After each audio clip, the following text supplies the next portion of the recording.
বিভিন্ন মন্দিরে, অর্থাৎ যোগিনী মূর্তিগুলো একে অপরের উপর সম্পূর্ণ আলাদা হয় এবং ৬৪টির প্রতিটি সেটে যোগিনীগুলি একই নয়। হীরাপুর মন্দিরে সমস্ত যোগিনীকে কিন্তু তাদের বাহন এবং দাঁড়ানো ভঙ্গিতে চিত্রিত করা হয়েছে। রানীপুর ঝরিয়াল মন্দিরে যোগিনী মূর্তিগুলো নাচের ভঙ্গিতে, আর ভেদাঘাট মন্দিরে যোগিনীরা ললিতাসনায় উপবিষ্ট।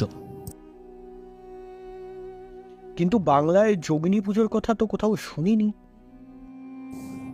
হ্যাঁ, একদম হতো। আর তার প্রমাণ হলো এই মূর্তিটা।